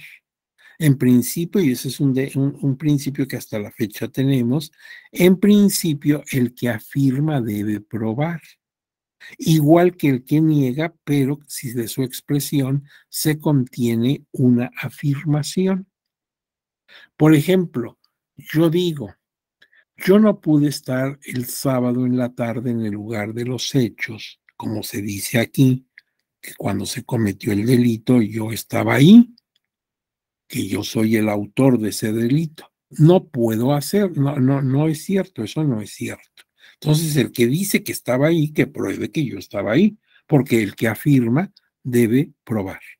Sin embargo, si yo a mi afirmas, a mi negativa, le agrego lo siguiente, digo, no estaba en el lugar de los hechos, porque ese fin de semana yo salí desde el viernes al mediodía a la ciudad de Tuxtla Gutiérrez, mi tierra, a visitar a la familia. Entonces, pues yo no podía estar en Tuxtla Gutiérrez y a la vez en el Parque Hundido en la Ciudad de México, donde ocurrió el ilícito. Entonces yo estoy diciendo que no estuve, pero además estoy diciendo que estuve en Tuxtla Gutiérrez. Tengo que probarlo. ¿Y cómo lo pruebo? Pues con la contraseña del pase de abordar. Mire usted, yo tomé el avión a Tuxtla Gutiérrez el viernes tal a tal hora y aquí está el de regreso, ¿sí? Regresé de Tuxtla Gutiérrez el domingo por la tarde, aquí está mi pase de abordar. El vuelo salió a tal hora y llegó a tal hora a la Ciudad de México. Incluso tengo la factura debidamente digitalizada, como nos pide el SAT, del hotel en donde me hospedé. Está demostradísimo que estuve en Tuxtla Gutiérrez, no podía estar aquí al mismo tiempo. Pero ¿por qué tuve que probar? Porque yo primero dije no estuve y luego dije estuve en Tuxtla Gutiérrez, entonces ahí afirmé, tengo que probar. Ahora bien, ese es un principio que hasta la fecha se tiene válido. Un testigo no hace testimonio, ya decíamos, tienes que tener mínimo dos. El que puede lo más, puede lo menos. Si yo soy dueño del auto, pues fácil que te lo puedo prestar. Si lo puedo vender porque soy el dueño, pues fácil que te lo puedo prestar. Entonces el que puede lo más, puede lo menos. Dime el hecho y te daré el derecho. A veces el justiciable, la persona que acude a la justicia, pues no sabe derecho. No te preocupes, nada más cuéntame qué pasó y yo como juzgador te puedo decir qué artículos se violaron, ¿sí? Por eso dame el hecho y yo te digo el derecho. Por otro lado, no debe interpretarse la norma en perjuicio. Bueno, eso está consagrado en la Constitución, ¿verdad? Hay que interpretar de la mejor manera posible la norma a favor de la persona. Otra cosa, a lo imposible nadie está obligado, ¿sí? Bueno, ¿qué pasa si yo tengo mi clase presencial? Yo debo acudir con puntualidad, 8 de la mañana. Pero si en un momento dado, cuando voy camino a la universidad, me encuentro que hay un congestionamiento pavoroso, que no podemos ir ni para atrás ni para adelante, pues llegué tarde. Y eso no me hace responsable porque a lo imposible nadie está obligado. El dolo se prueba, no se presume. Si yo digo que actuaste de mala fe, tengo que probarlo, no nada más lo deduzco. ¿Mm? Nadie está obligado a declarar contra sí mismo.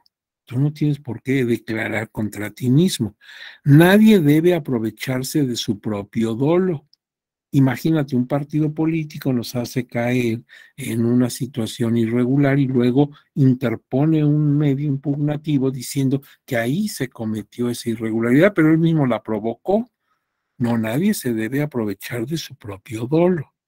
En caso de duda, se debe beneficiar al reo. Sí, si tengo duda, pues ya sabes, in dubio pro reo. Debo estar en lo que más favorezca al reo.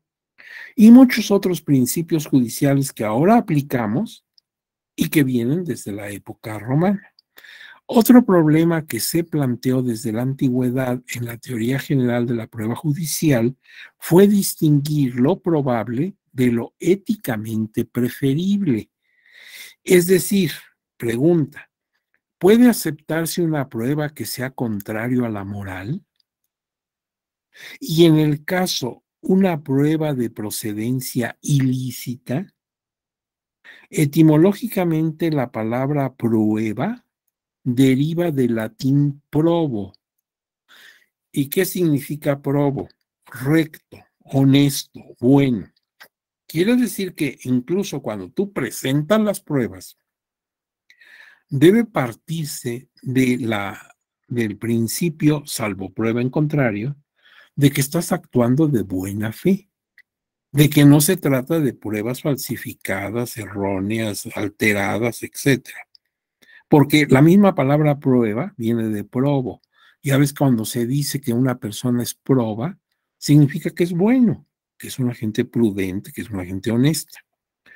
Entonces, claro, por eso es muy grave que tú presentes una prueba apócrifa o falsificada o alterada. Entonces, ¿se puede admitir una prueba ilícita? Cabe recordar que el trabajo institucional de las y los servidores públicos que se desempeñan en el Tribunal Electoral del Poder Judicial de la Federación se rige no solamente por lo dispuesto en la Constitución y en la Ley Orgánica del Poder Judicial Electoral y otras disposiciones legales y reglamentarias, sino también por el Código Modelo de Ética Judicial, en donde se asientan los principios de excelencia, imparcialidad, profesionalismo e independencia, por ejemplo.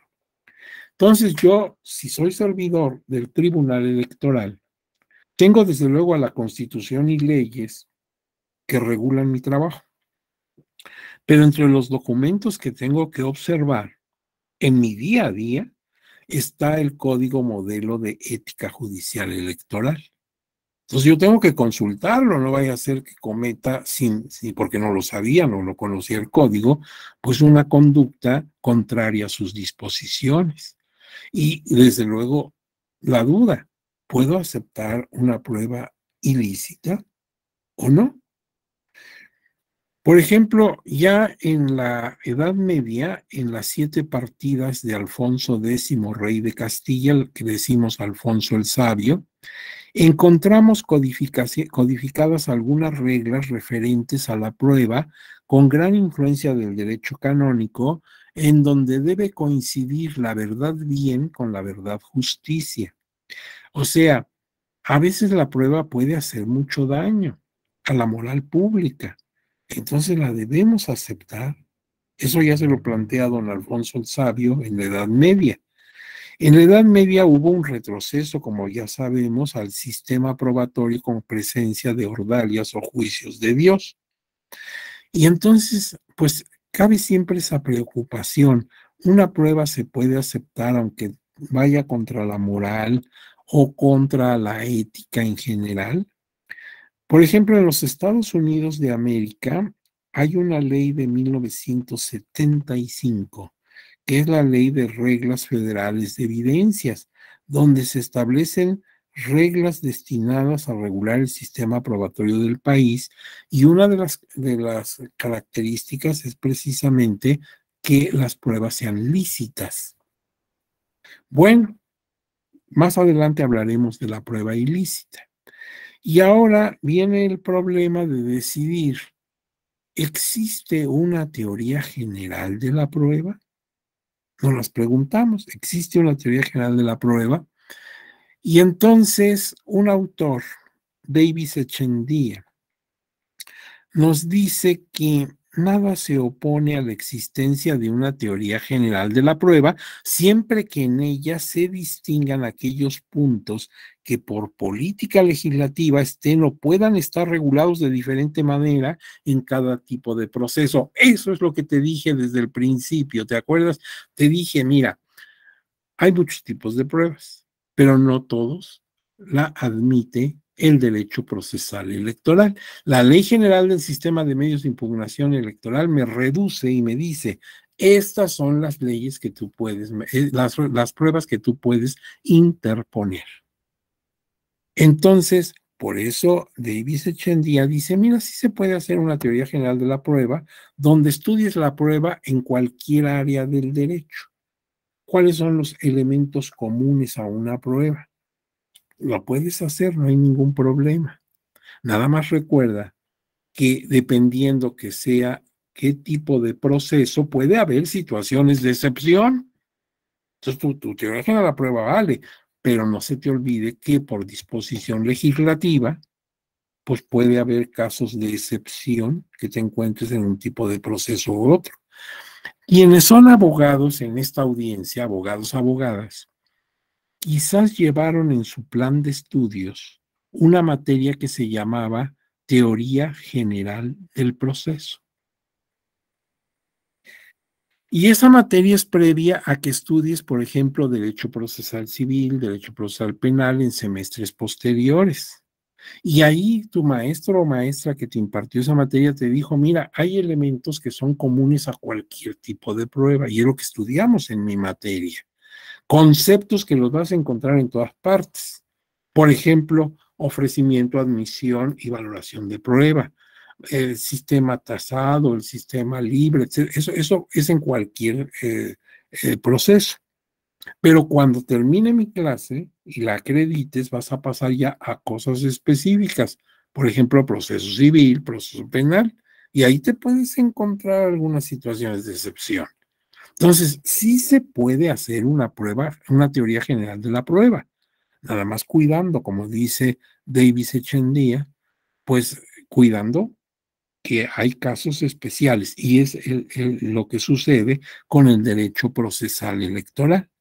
Entonces dice aquí que lo anterior significa entonces, siguiendo a Davis Echandía, que los conceptos y los principios relativos a la prueba resultan aplicables en todo tipo de procedimiento, proceso o recurso, salvo excepciones específicas.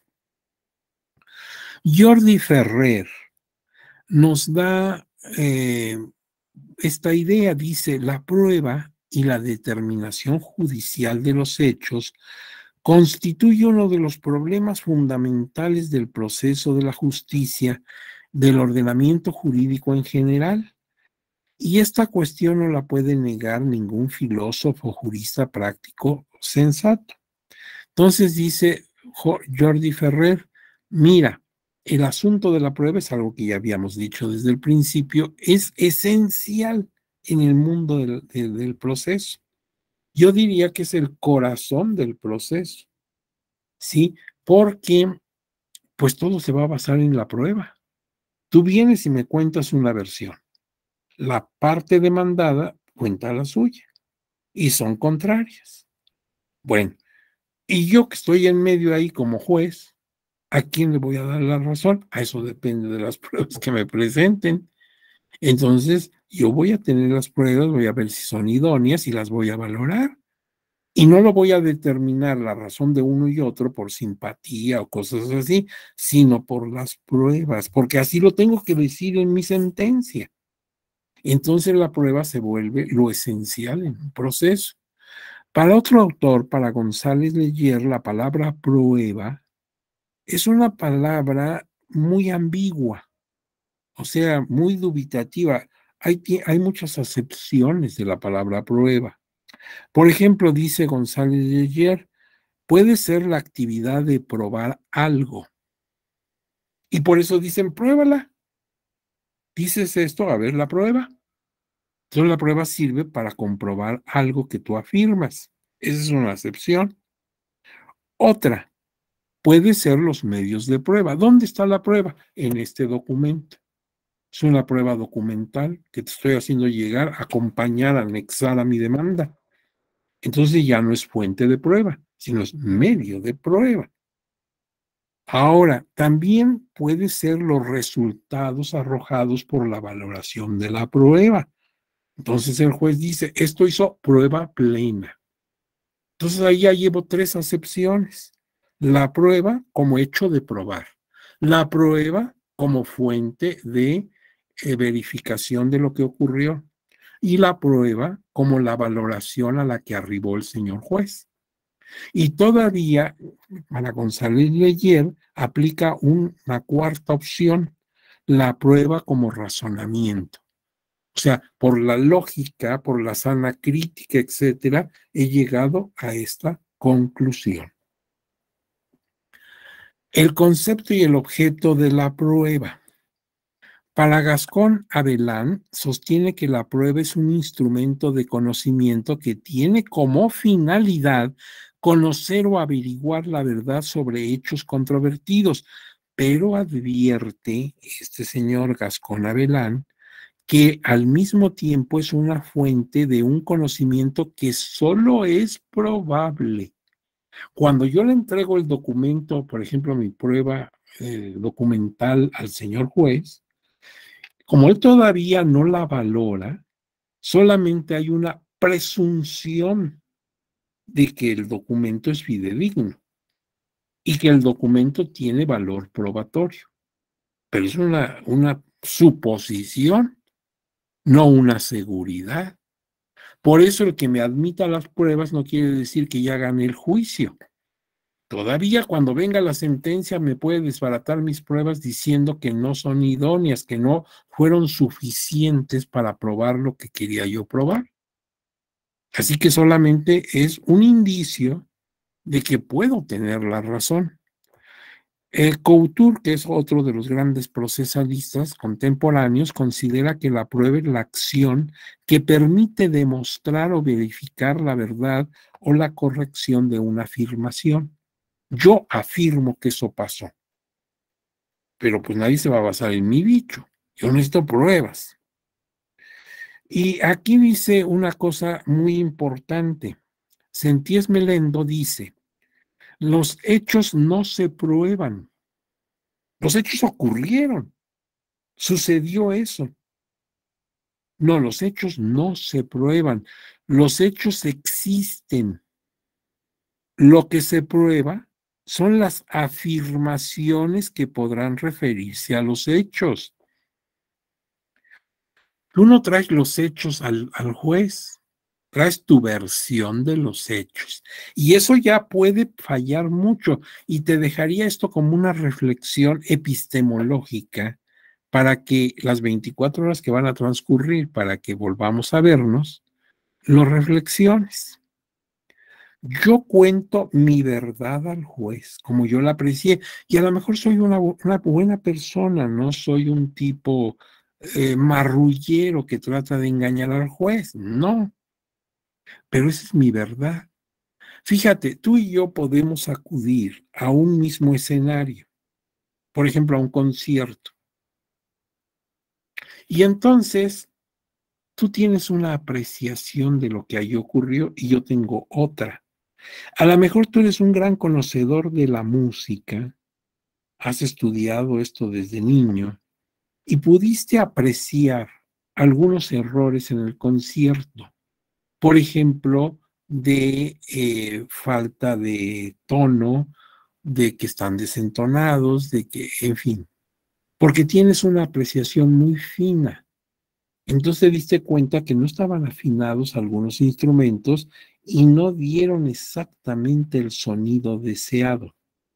Y yo, como no tengo esa cultura tan fina, a mí me pareció extraordinario, nunca había escuchado algo tan bonito. Y fuimos al mismo evento. Entonces, así, una persona puede apreciar una cosa, otros otra. Por eso, cuando yo voy con el juez y le cuento lo que pasó, le cuento mi versión, que no necesariamente es la correcta, no necesariamente coincide con la verdad. Por eso dice Senties Melendo, los hechos no se prueban, los hechos existen. Lo que se prueba son afirmaciones que podrán referirse a los hechos. La parte, siempre la parte, ya sea el demandante o el demandado, no el juez, formula afirmaciones. El juez no formula afirmaciones, él está esperando que tú le cuentes. Y entonces tú le vienes a traer al juez no tus dudas, sino tu seguridad. Tú afirmas eso.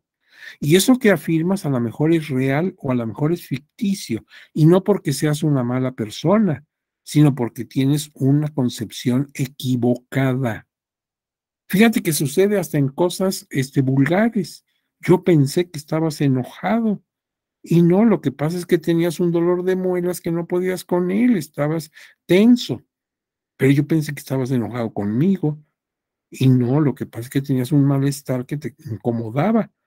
Entonces, mi verdad, lo que yo estoy afirmándole al juez puede ser auténtico o puede ser ficticio, y no porque sea una mala persona. Entonces, no viene a pedirle al juez que él investigue, sino que viene a traerle sus convicciones de lo que él piensa que sucedió, para que el juez constate, compruebe, verifique que lo que yo digo es verdad. Por eso le traigo las pruebas, las fotografías, el video, los testigos, qué sé yo, que van a comprobar lo que yo afirmo de los hechos. Yo, desgraciadamente, no le traigo los hechos, sino mi versión de los hechos. No le traigo los hechos, le traigo un video, pero ese video pues puede estar editado. Ese video puede no contemplar toda la escena, sino parcialidades de ella. Entonces, bueno, pues la prueba solamente tiene por objeto verificar, que el juez pueda verificar la verdad de lo que yo asiento en mi afirmación, ya sea en mi demanda o en la contestación de la demanda. Y vamos a dejarlo hasta aquí, porque Cronos ya sabes que es terrible, se come a sus hijos, nos devora el tiempo. Por eso es tan inocente decir que estás matando el tiempo, no, mi amor, el tiempo te mata a ti, que es otra cosa. Y ahorita faltan escasos 5 minutos para que se dé la hora, como cuando estábamos en la escuela primaria secundaria, que toque la campana. Y tu tiempo es valiosísimo, ya me lo regalaste 2 horas, me tuviste una paciencia franciscana y entonces yo te lo agradezco mucho, pero tienes que reintegrarte a otras actividades. Yo pregunto a ustedes con mucho cariño si tienen alguna duda o comentario final que quieran plantear. Ya sabes que la presentación es tuya, te la vamos a mandar mañana, eso no te preocupes, todo lo que está ahí, si algo te interesó o te puede ser útil, pues lo vas a tener, es tu material. Vamos a preguntar, creo que no tenemos ahorita alguien que nos apoye, no sé si está a la mano la maestra Mónica Guerrero. Hola, doctor. Sí, aquí ando. Muy bien, maestra, ya la extrañaba, la mando un abrazo muy fuerte y como siempre todo mi respeto y cariño. Pues entonces, mire, si no tiene usted algo en el chat, alguna pregunta que le hayan mandado por ahí. No, doctor, no tenemos. Bueno, maestra, entonces si usted no tiene inconveniente, ni tampoco, claro, nuestros amigos y amigas, pues nos retiramos. Nos faltan 4 minutos, pero bueno, no los comemos, ¿verdad? Les deseo que tengan una jornada muy exitosa.